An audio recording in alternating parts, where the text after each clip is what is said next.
The chase for the 2009 NASCAR Sprint Cup Championship is finally on, and the chase starts here in Loudon, New Hampshire. Denny Hamlin is in the chase and on Trackside Live next.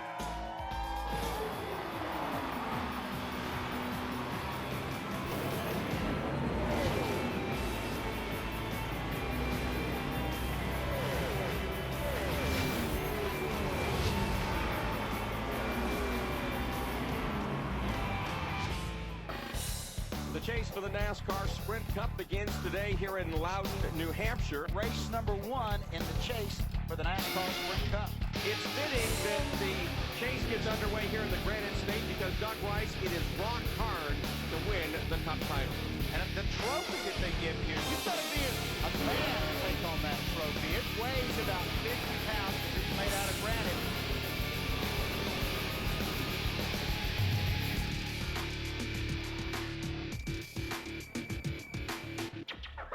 Ball is in the air, but the heat is on. 10 races to determine the 2009 NASCAR Sprint Cup Series champion. Great crowd here at the New Hampshire Motor Speedway. Jeff Hammond, Larry McReynolds, Steve Burns, Elliott Sadler with you. Glad you're with us for our Friday night party / television show. As we said, Denny Hamlin will be here. And from the Camping World Truck Series, Mike Skinner. And a great look at a big crowd. Every time we come here, it is an awesome look at this. crowd. It's huge. It doesn't matter if it's hot, if it's cold, if it's raining. It doesn't matter. They show up here at New Hampshire Motor Speedway. Hey, Larry, do you think they know how to work hard, play hard? Yeah, they do. Right. They do. Yes, they do. Well, I know one thing. Our group last week at Richmond on Saturday night, they know how to work hard and play hard, because who would ever believe that 26 races, 7 months of racing, that it would come down to the fact of Kyle Busch finishing 5th, Brian Vickers, of course, Denny Hamlin won the race. He's going to be on our show tonight. But Brian Vickers finishes 7th, and he's racing the 29 car and the 77 car. If those two cars get by him, we would be talking about the 18 car, Kyle Busch, bringing 40 bonus points into the chase. Brian Vickers gets in by a mere 8 points after 26 races. Unbelievable. But the 83 car earned their way in, Larry. The last 10 races, they got more points than any other car in the garage. So they, after coming back and winning the race in Michigan and coming back to Richmond, the track, they have struggled in the past and run as good as they did all day long, running the top 10, finishing 7th. They did what they had to do to come in the chase, but they earned it, guys, because they were up against the wall every single weekend, could not afford to mess up. They earned their way into the chase, Jeff. Well, the thing is right now, I can't see and cannot remember any championship or chase for the championship we've been looking at have been this close and this exciting. If you didn't like what you saw at Richmond, well, I'm just feeling sorry for you, because I think it was a great win by Denny Hamlin. The fact that those two guys battled for the transfer spot, even Matt Kenseth, as bad as it was, I mean, they didn't quit. Everything just kind of fell into place and made the kind of race at Richmond that everybody who put this chase together was looking for when you roll into Richmond. It had all the drama, all the excitement. Certain guys, you know, kind of safetying up a little bit, like Juan Pablo Montoya. Congratulations to him for getting his first chase, you know, for Earnhardt Ganassi. So many people trying to do the right thing, including your teammate, Casey Kane. I mean, he wasn't out of the woods by no stretch of the imagination. He had to race smart, and he was there all night long trying to keep it up there. You know, got a little iffy a couple times, but in the long run, he's in the chase right now representing Petty Motorsports. He does. And you know what's cool about coming here to New Hampshire is we get the reset button. Everybody's real close. Everybody's optimistic. You really feel like you got a chance. Qualifying day, you started on Friday. You can put your best foot forward and see how it goes from there. But the NASCAR is very happy how they did at Richmond. And we come to New Hampshire, let's reset it. Everybody within 40 points, and then we'll go from there. It should be exciting 10 races. How about that 42 car? He rolled in here and sat on the pole today with a new track record. Well, Larry, as Elliott said, it's hit the reset button. Mark Martin is the points leader by virtue of his 4 wins. And Elliott, it was media day in New York City yesterday for all the chase drivers. To me, what really came out of that, the big headline was that none of the other drivers knows who has the edge. Nobody has a clear advantage. I think for the first time in a long time in the chase, there's no clear-cut team way above the rest. There's different different teams hot at different times of the year. The 48 has not been as strong the last month. The 14 has not been as strong the last month coming into this chase. The 11 has been on fire, and we're going to talk to Denny Hamlin about that later. But it is more even across the board than I can ever remember. 8 organizations represented in this chase. You go back to last year, we only had 4 organizations. We have all 4 manufacturers that are there in the chase, and it's kind of spread out well. I think Chevrolet has the dominant number with being 6, but it's neat that we have that many organizations versus 4 last year. Well, the thing is right now, Larry, the way I look at it is we talk about numbers. We've done a lot of number crunching here at Speed, trying to figure out who's going to wind up winning this championship. The numbers say it's going to be Jimmy Johnson. But coming into this chase this year, what I've seen about numbers, they just don't quite add up because the intangibles, guys like Juan Pablo Montoya, Mark Martin, for example, Tony Stewart with his new organization, I think they're going to be variables you can't add up and make it come out that simple. So in the end, it's going to be a dogfight all the way down to Homestead. Well, everybody assumes that Talladega is the wild card race in the chase, but earlier today, Denny Hamlin says it's New Hampshire. We'll ask him why when Trackside Live continues. Your most recent Sprint Cup winner, Denny Hamlin. Trackside is presented by new Shell nitrogen-enriched gasolines. Brought to you in part by Camping World's Destination Recreation Sweepstakes. Log on to campingworld.com/racing to enter for weekly giveaways. This week, win one of 5 Coleman grills. And by the Polaris Ride-On Closeout, going on now until September 30th.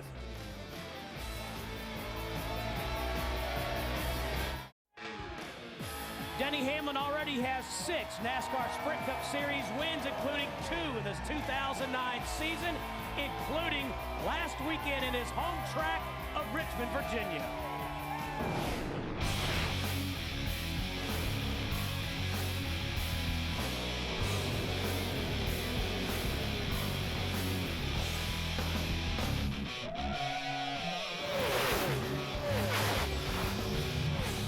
The driver of the FedEx Toyota for Joe Gibbs Racing, Denny Hamlin. Hey! How are you? Good. Doing good today? Yep.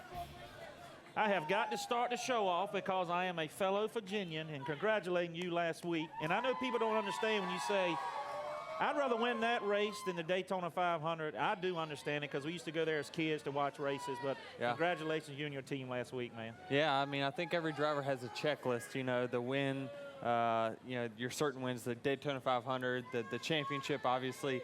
And everybody's checklist has hometown win. So we got that one knocked off.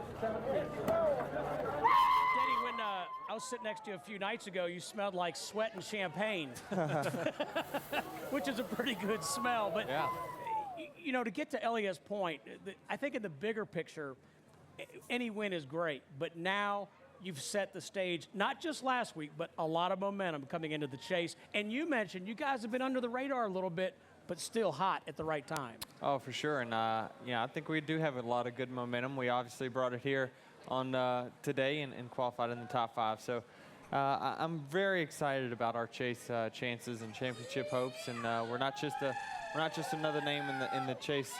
Hopefully this year. Hopefully we're a guy that they're going to be talking about 8 weeks in.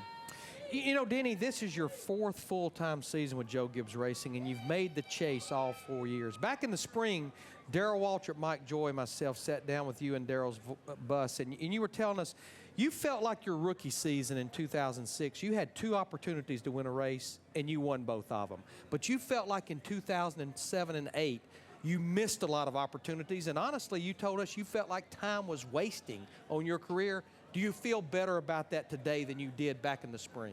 I think so, yeah. And, people talk about that, and I did win those 2 races that we had the dominant car, but it seems like, every year we've had a little bit more chances to win races. And, this year in particular, it seems like now every time we come to the racetrack, we are contending for a race win. And that goes a long way. It really does with everyone's enthusiasm at Joe Gibbs Racing because, we've been labeled for a couple of years, I think, as a short flat track team. And we're performing really well on a lot of bigger tracks now. Just those damn fuel pump cables. If you can get rid of those things. Well, your record kind of proves out how good you are on a short track, but I want to go back to the owner, Joe Gibbs. A few years ago, he was kind of splitting duty between being a coach and being a team owner. Now he's back in the fold, full focus. Have you guys sat down and really discussed between JD, his son, and the team about what the game plan is? Because he's always big about preparation as a coach, and I'm sure he's no different as an owner. For sure. I mean, they're the first ones to sit me down and talk about, everything that we need to do to win this championship. And I tell you, anything that goes wrong on a race weekend, the thing I admire about Coach is he's not there in victory lane with us, in forgetting Kyle. He's there with that team first, talking with them, and he's like that every time, every race. He goes to the, whatever team struggled the most, he's there first. And that's what you got to admire about him. He doesn't just kind of jump on the winning bandwagon. He knows what he needs to do to make his race teams better. And, being just a short walk from his house to mine. Very short. About how many feet? Yeah, about 100 feet. But he's definitely not shy about, knocking on the front door and asking what we need to do to make our team better. Yeah, Steve, I noticed last week on our Victory Lane show, the first car Joe Gibbs went to was that 18 team before he went to celebrate with Denny in Victory Lane. That could be a good thing or a bad thing. The neighbor. Being that close. Maybe that's why he's got it for sale now. Hey, more with Denny Hamlin coming up. Meanwhile, we'll remind you to locate campgrounds near the Dover International Speedway. Visit GoRVing.com. You'll also find virtual RV tours, a free DVD offer, an RV dealer and rental locations in your area.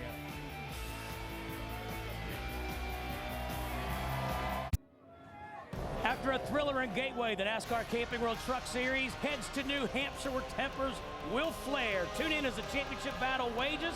Don't miss the NASCAR Camping World Truck Series live from New Hampshire, 2:30 here on Speed.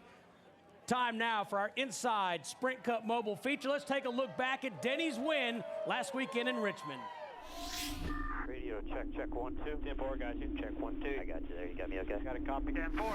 Richmond International Raceway, the stage where the final fight to qualify for NASCAR's chase for the Sprint Cup will play out. Who gets in? Who gets left out? Just gonna keep it simple for laps here tonight. Focus on what we can do. We know how to do it. This race will be in good shape. It's just one of the 26 races we got. Let's just keep doing what we've been doing here. You don't have to win the race. We just don't need to make any mistakes. Somebody else will. Pace car is going. You ready? Ready. Green, green, green. Everybody's rolling. Hold tight center. Had them wrecking over here. 4. Track clear. Seems like I need to roll the center better. 7-4. I think these stickers will help you. You want to half run up on the track bar too? Yeah. No grip. No front grip. Tight as hell. And not much rear grip either, but front grip is the biggest problem. 10-4. We're going to shove the rubber in the right rear, and we're going to put the airbag that we just took out. 77, 3, 2, 1. Wait! Back him up, guys. Back him up. Help him. Easy, guys. We racing, struggling. Hey, he's struggling a little bit. He's 7. With the 99, 16, 17, and 39 on. How's our teammates look right now for the chase? Biffle's in 12th, Matt's in 14th right now. Yeah, we're so screwed. This freaking car's so jacked out of shape now, I don't even know what to do to it. Here come the leaders down pit road. Hard. There you go. Great job, guys. Great job. The 83 beats the 18 out of the pits. Hell of a stop, guys. That's what I'm talking about. Denny Hamlin finally wins a Sprint Cup race at his home track. My house. Right, your house, baby. I hate to say, but make sure you take care of that car. Randy didn't chase. 25th, Matt. Obviously, we didn't make it. Sorry about that, bud. Appreciate the effort. Guys on pit road were flawless today. Last 3 weeks. I couldn't ask for more. Thanks. Did we make it? Made it. Great job. Hell yeah. That's what I'm talking about, boys. Great job. Great car. Best car we've ever had at Richmond. Damn fine time to have it, dude. Damn fine time to have it. So Brian Vickers races into the chase, and Denny Hamlin races into victory lane. I got goosebumps. I don't know about y'all, but I've got goosebumps reliving what happened last weekend. It was exciting. I tell you, the year before, we were in a position, we weren't on the bubble, but if we had a bad race, we had a chance to fall out. It is not a good feeling. I mean, I know talking to you when I was first coming in the series, you were like, man, it's just all about the chase. You wouldn't believe the pressure. That is. It hadn't changed. But one thing about last week, I read some of Mike Ford's notes and his quotes, and it felt, you could tell it kind of lit him up inside to be able to give you a win at Richmond. But, man, the last 2 months, you guys have really been on it. I mean, a lot of momentum in the 11 team with him. Yeah, it really has, and it's just, we've gotten our program better, and I think a lot of it has to do, it starts with, a lot was made about 6 races in. We had a big team meeting. I called for a big team meeting and with every engineer in the race shop, and just want to talk about how we can make our cars better, and now we're starting to see that come to the racetrack. Denny, what I found interesting, once again, you joined Steve and Jeff and I on the Victory Lane show last week after the race.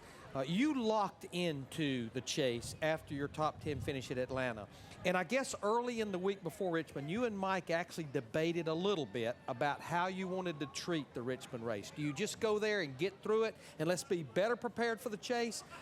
But you guys ended up saying we need to treat it like it's the next most important race, and obviously it paid off. Yeah, we just thought that the momentum would mean more, and we went there to win the race. We didn't go there for anything else, and we knew that the win leaving that racetrack was going to go way further than having a car that was just a little bit better come here. But actually, we didn't realize it until we got finished with this car that's now a new car that it's actually better than the I don't think car. Mike Ford told you that till after Richmond, did he? Right.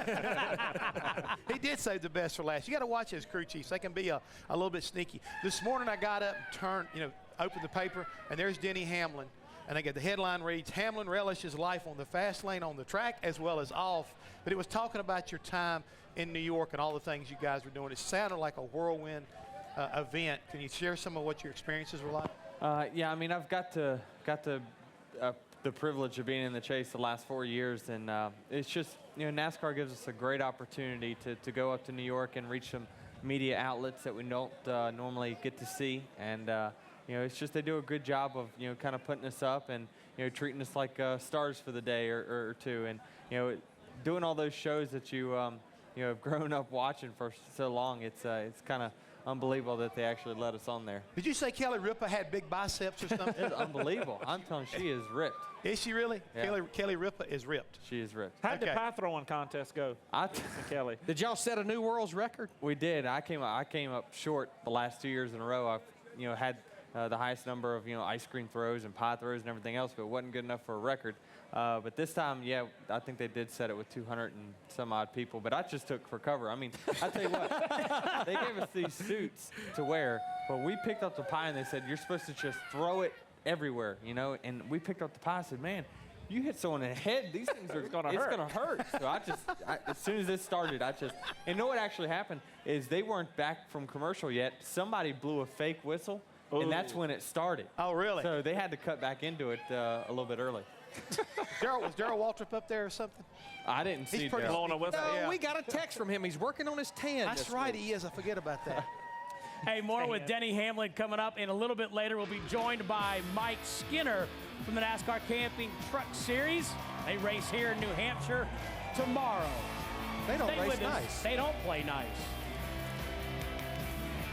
Stay tuned to NASCAR 7 days a week with in-car audio, live race radio, stats, and more with NASCAR Sprint Mobile. It'll change the way you experience the race. Visit sprint.com/speed to find out more, only on the Now Network. Trackside Live back at the New Hampshire Motor Speedway. Let's open up that big shell garage and take a ride around the Magic Mile with Denny Hamlin from earlier today. Oh. All right, well, You're cute. No, Denny. All right, well, no, it's this actually is this corner, Ellie, I don't know if you noticed, it's a lot tighter than turns 3 and 4, but we've been having trouble trying to get off this corner right here with very much throttle, but it was a lot better during qualifying today. Turn 3 is a little bit more sweeping. It's you apply the brake about the same as you do in turns 1 and 2, but you just get it back to the throttle a lot more aggressive coming off turn 4, and hopefully you got a pole winning lap, but we didn't. I always noticed that, but I always thought it was just my car. Turn 1 and 2 is almost like a little swell in it, and I always lose the front tires a little more. And then for some reason, I'm always looser. Yeah. That way, so you kind of fight the same things. For sure. Make a note. Got that. He's got a whole page full of notes. Always right. Denny, I want to get back to the team meeting you talked about. When Larry asked you if you had felt better about the season, was that a turning point? Was that a defining moment For sure. Your race team? Without a doubt. As soon as me and Kyle and Joey sat down with everyone, and everyone got to listen to what we're complaining about, but except, not necessarily through the crew chiefs, because the crew chiefs have enough to worry about, than coming back and saying, well, he was feeling this and that. I think when we could sit down there in a relaxed atmosphere and spend hours with everyone trying to figure out, all right, let's debrief the last 5 races or so, I think it was a big benefit for us. Now, Denny, we know you live, eat, sleep, and breathe racing, but you do have a few other activities that you enjoy watching. You enjoy Charlotte Bobcat basketball, and you're a huge fan of Virginia Tech football. In fact, before Atlanta, you went out and hung up with Frank Beamer as they prepared for the Alabama Crimson Tide game. I knew that was coming. How'd that work out for you? You actually went to the ball game, didn't you? I can get you one of these hats, by the way, and probably tickets to the SEC We'll have to championship add some more lights game. on the stage because the glare just went down. All we did was treat that as a preseason game for us. And that's all we treated it as, too. You do enjoy Virginia Tech football. Oh, it's a ball. Frank does such a good job with his people. I admire his character more than anything, and his character is just a lot like Coach Gibbs. He's just a guy that's got great presence and knows how to get the best out of his people. When you get beat as bad as he did by Alabama, you better have good character. Nebraska tomorrow in Blacksburg. Elliot, I believe you had a follow-up. No, I didn't. Okay, we're both Hokie fans. Okay, I just want to make sure of that right there. I didn't want to jump in there. No, you're doing good. Well, talking about another character, how about Mike Ford? I mean, again, you guys have been through the wars together now. Is this the year that you finally think you got it figured out together? Because Mike just seemed like he was just so calm, cool, and collective, especially at Richmond. And then coming here today, you guys qualified for it. You said you weren't as good as you'd like to be, but you guys, we talk about momentum, and I think sometimes it's often underrated how important it is to a race team. Absolutely. Just look at the practice times. When you can gain a half a tenth, that's big on the charts, and I think momentum has a lot to do with that. It's crazy as a driver how much you underestimate how much you can make up in these race cars when you've just got your mind focused on winning a race. And that was what the deal was. We had a race that was no pressure at Richmond. I think me and Mike both knew it was just our race right from lap 1, and I think that's why he's so relaxed. And that's the thing about Mike is he never kind of gets flustered under pressure, and that's what I like about him. What about one other thing? 10 races to go. What about the burnout factor? You guys feel like that you've got that under control because you've been in this thing now 4 years and you understand what I'm talking about. It's going to get tougher as we go further in this season. Yeah, and what I think is really good is NASCAR changing the schedule to give us a week off a couple weeks before the chase started. Before, it was like a 17-week stretch, I think, all the way to the end of the year. And so I think that gave us an extra week to kind of prepare and set everything up for the chase. And that, I think on that week off, we were pretty sure that we were going to make the chase at that point. So we had already started lining our cars up for the chase and all. So that was good to kind of get reset. He's talking about the last 10 races of the season. I saw where you guys are going to put a lot of emphasis on the first 3 races, that you feel like the last couple of years maybe give up too much the first couple of races to try to get back.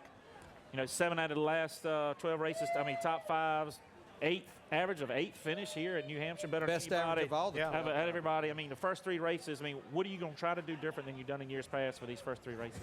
Not panic if something bad happens, especially like on pit road. Anything can happen. You get set back to 20th or something. It's very, very easy to do. But or if you have a bad qualifying run come next week at Dover, you just can't get flustered and just take it week by week. But yeah, it seems like we've always run pretty decent here in the first chase race, but it's always been Dover that's really kind of just put the hammer to us the last couple of chase races with mechanical failures and things like that the last 2 years. So if we can just get through Dover within about 60, 70 points of the lead, I think we're going to be just fine. I think you forgot about Talladega. Ooh. That's a question mark for everyone. I'm going to tell you what, you run good there, though. Yeah. He's the one, I think, that decided all of a sudden, let's get in single file and run around the high side. And everybody just followed him up there. It's like, who decided this? Denny did. Hey, more with Denny Hamlin coming up. Mike Skinner joins us in just a little while. We want to remind you, NASCAR Banking gives fans the opportunity to earn race points with their debit and credit cards. Race points can be redeemed for all kinds of things. Go to bankofamerica.com/racepoints for more information. Hey, next Next week we'll be in Dover, Delaware. Jeff Gordon is going to join us. That's at 7 Eastern. Next week we go to the Kansas Speedway. Mark Martin and Jimmy Johnson as we continue to bring you the drivers in the chase and some of the other big personalities here in the sport. Meanwhile, hanging out with Denny Hamlin here in New Hampshire. Denny, I know that some drivers don't like talking about what they do off the track to get an edge, but I saw you working out in Daytona back in February, and you were hitting it hard. Are you still actively working in physical fitness? Yeah, definitely. It's just, you know, it's just something I've always liked to do for the last 3 years or so, and it's just, I've gotten better physical shape pretty much every year. You know, I can argue that I ran my best during my rookie year when I was the biggest, but no, it's just, I feel a lot better. I'm, you know, pretty active, doing a lot of sports outside of racing. I don't play Frisbee. Obviously, that's way too big. But it's just, you know, it's something that's fun, kind of a stress reliever. Since we're talking about stuff, you know, outside of the racetrack, the deal you do by giving away 4 seats to every race, who kind of come up with that idea, and how's that been working out for you?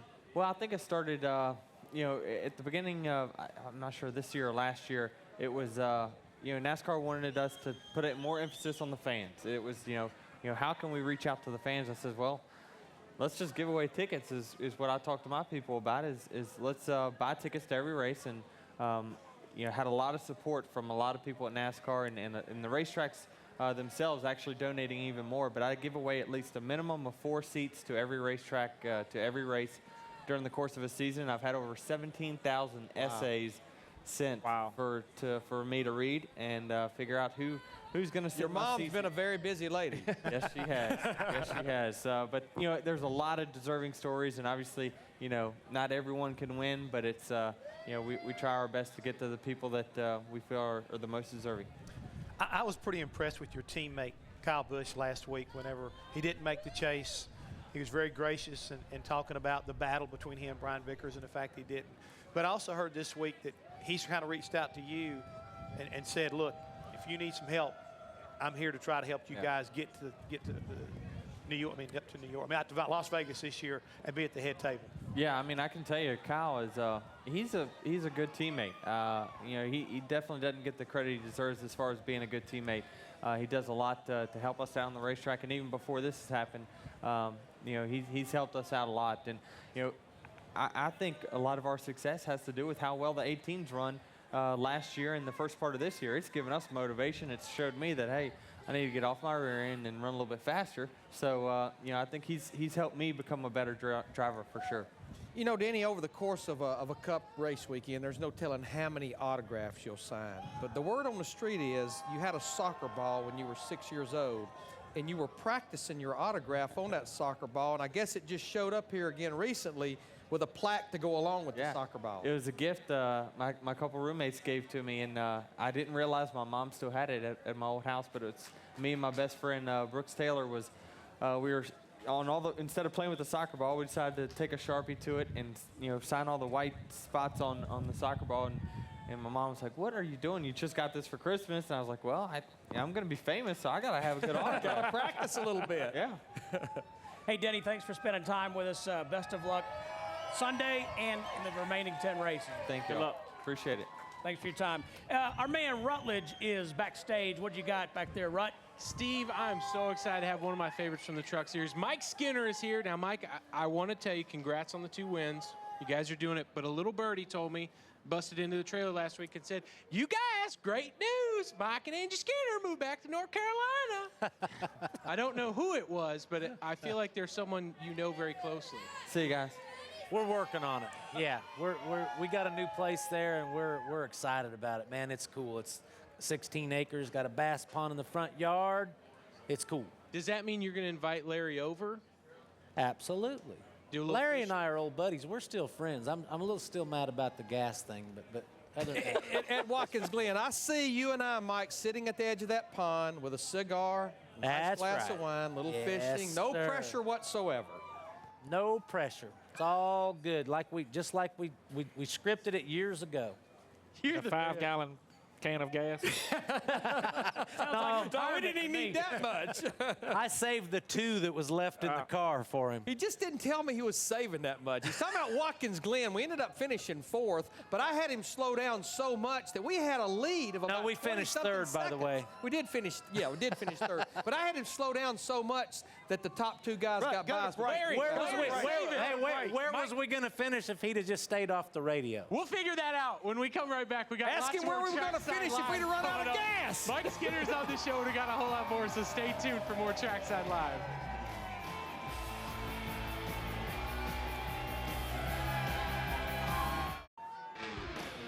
Mike Skinner won the very first NASCAR Camping World Truck Series race in February of 1995. He's still winning races today.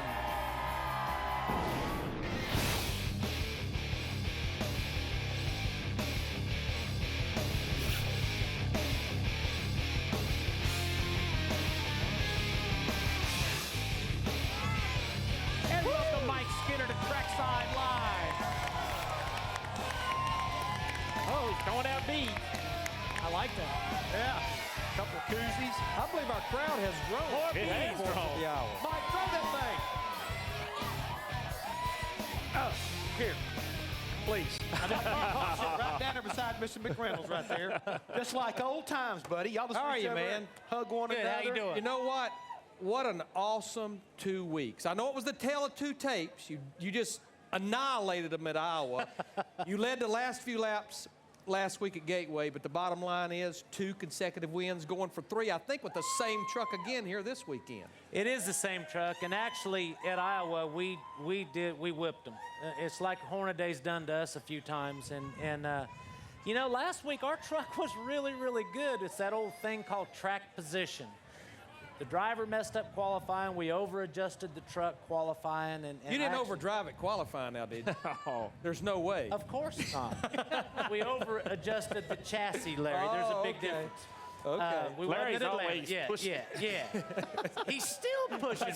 pushing away. Some things never change. You and Angie. Anyway, We're the 2 that keep you straight. you know, we had a good truck. We just had no track position. Yeah. And then we finally got it. I had a good teammate working out there. He was in a different manufacturer. I was going to say, is your teammate Matt Kraft? Yeah. Okay. He was did a working good job well for you. Yeah. Hey, Mike, I got to admit something to you. When we had Randy Moss on Trackside in Daytona back in February, I'll be honest, I thought he's just another celebrity / athlete. Oh, He's going to come in no. here and make a few bucks. I was blown away at how sincere he was about this effort. I was really blown away. He was an impressive guy. He is, I always say this, he's a breath of fresh air. We just love it when Randy gets to come to the races. But after July, you don't see him anymore. He's working. He's into catching footballs. And I talk to him on the phone once in a while. We text each other all the time. But, man, he does a good job. He's a good guy. He's very sincere about racing. And he learns more about racing all the time. I want to go back to the race last week. You were in the right seat to be able to see what was going on up there in front of you. From your viewpoint, tell us about those 2 crashes and what you saw in front of you. Oh, God.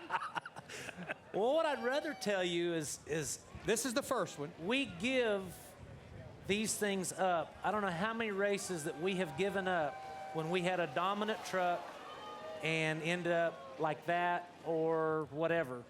This is one of those times that we just like hung out there and said, oh, I know this is going to happen. Oh, I know this is going to, maybe I should hit Crafton right now. No, I'm not going to do that. So, and the next thing you know, they posted him. And Did you have a pretty good feeling they were probably going to black flag him and penalize him? You know, I like Matt, but I thought they should have. It was just stepping it over. Or were you thinking that, well, if he can get by with that, then maybe I can do it one time to him and I'll be the winner? If he'd have got by with it, I was sure going to try. That's the kind of answer I was looking for. I saw this week where you've kind of been voicing your opinion to NASCAR about, look, we've got to do something about these last restarts, doing stuff like that. What do you think? I mean, I hate to take it out of the driver's hands, but what do you think they need to do to kind of help? Because that was kind of tough last week. It's really tough, and it's a shame that us drivers has put NASCAR in this position. And I've heard Mike Helton say 20 times, don't put us in this position. Right. If you put us in the position to make the call, we're going to make the call, and you're probably not going to like the call.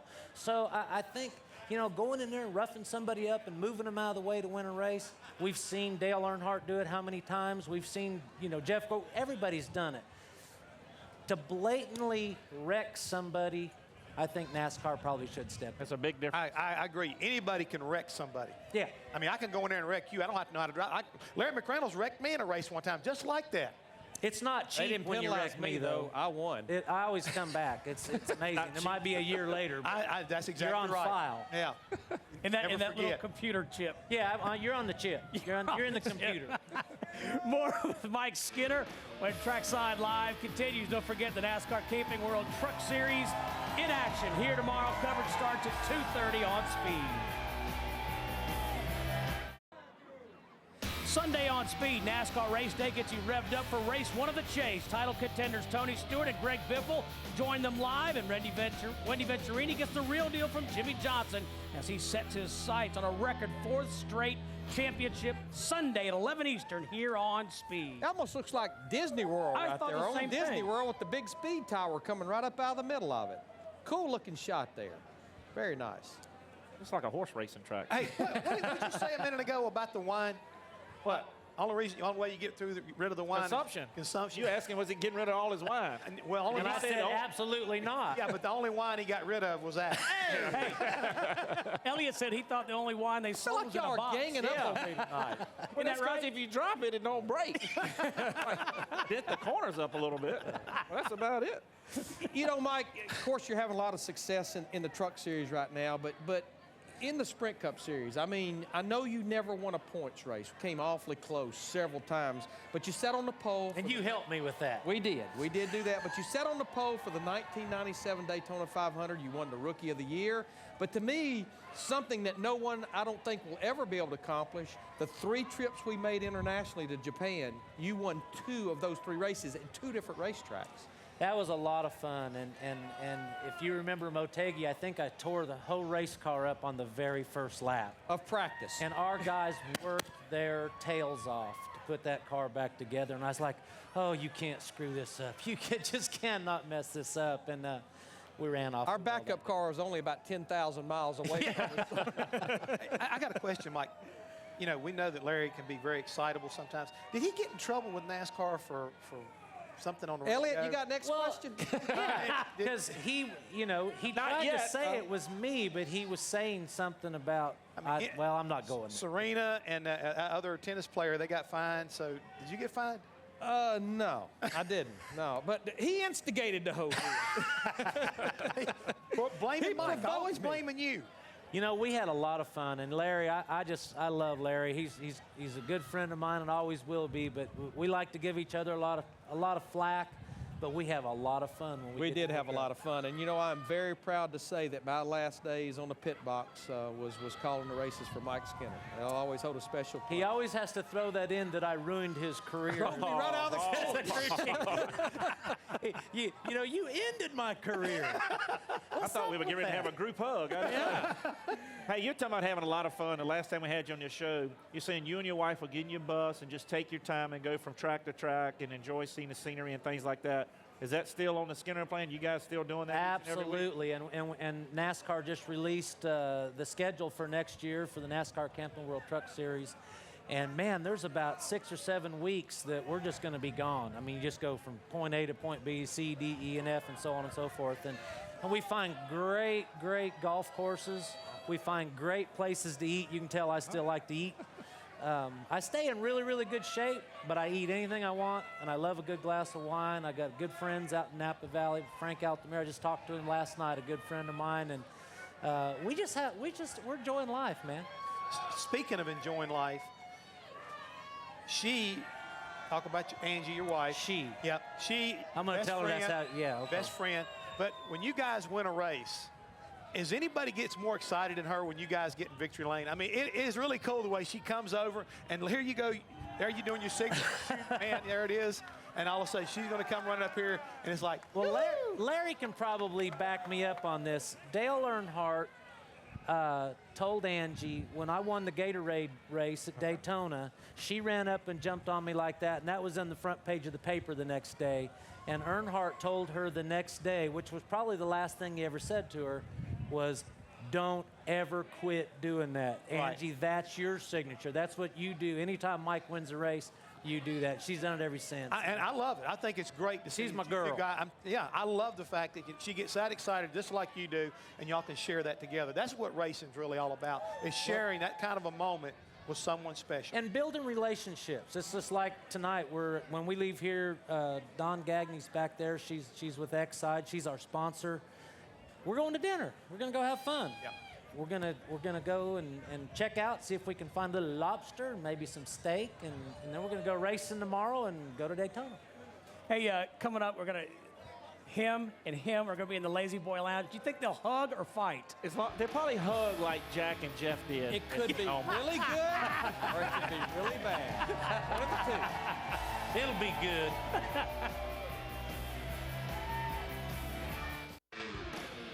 Trackside is presented by new Shell nitrogen-enriched gasolines. Brought to you in part by Go RVing. Go affordably. Go RVing. Visit GoRVing.com to get started on your road trip adventure. And by Cheerios. Good for the heart. Hey, hang with us next Friday night in Dover, Delaware at the Monster Mile. Jeff Gordon joins us at 7 Eastern time now for the Lazy Boy Lounge. Larry Mack and Mike Skinner. Now, Mike, I have a vision. The two lazy boys by the lake, Linda and Angie up at the house cooking dinner for us, and us sitting up there just throwing a few hooks into the water. Maybe having a Padron? Probably, yeah, that sounds pretty good. You know, Mike, I have to believe that one thing that makes this 2009 season so sweet, especially the success you're having, is how late the game it came into place. I mean, about 3 weeks before Daytona, I remember you walking around the speedway during Fan Fest. You had no idea what you were even going to be doing. Oh, and Angie was in tears. Mike Hilton was going, Angie, don't worry, he'll get a job. But you know what? Everybody's heard all about that, Larry. It's all good stuff. But you know what's real important is Trackside batteries. PC Milers came along and helped us out. But I got to get you some Justin boots, dude. What's up with this? Oh, I don't know. And let me ask you, I got to ask you something. You're a car owner now. I am that. How's our boy Brandon? You know what? He's doing good, Mike. They're actually down in Dillon, South Carolina right now, and going to be racing there. He won there in June. While we're on the subjects of sons racing, though, what did it mean to you to race against your son, Dustin, in the truck race at Martinsville back in the spring? That had to be pretty cool. It was priceless, and you know, Dustin was awfully nervous, and he did a good job. Somebody wrecked him. It was kind of a tough deal, but hopefully we'll get that opportunity again. And you know, I always really wanted to come down to the last couple laps and see if I really would wreck my mother to win a race, or maybe my son or whatever. Yeah, but I don't know if I would or not. But yeah, I would. Yeah, I probably would. But they'd probably black flag me, and Hornaday would win. So you know, these things come back. You know, Mike, you won the inaugural Truck Series Championship in 1995, driving for Richard Childress, a black #3 truck. 2 weeks ago at Iowa, did you kind of look out the window and go, wow, look, there's a black #3 truck? Austin Dillon Richard's grandson was driving it at Iowa a couple of weeks ago. Well, actually, Richard and I had talked about it, and you know, we'd had a lot of contact. They didn't just spring this on me. I was well aware of what was going on, and Dillon did a fantastic. Austin did a great job. He, you know, I went over there to give him a pointer or two, but every practice he was in the top 5 or top 10, and he raced really good. He got the thing a little too free there. You know, the trucks are real aero sensitive with somebody on your quarter panel, and you know, and he learned something. And he's here at Loudon. I look for great things at Austin Dillon. I missed it a while ago. Who's the best crew chief you ever worked with? Larry Mack. Oh, okay, Steve, you take it away. I want you to take it on that one. Well, in my past life, Eric Phillips is the best one right now. Yeah. He really is. Good guy, below the radar type of a crew chief.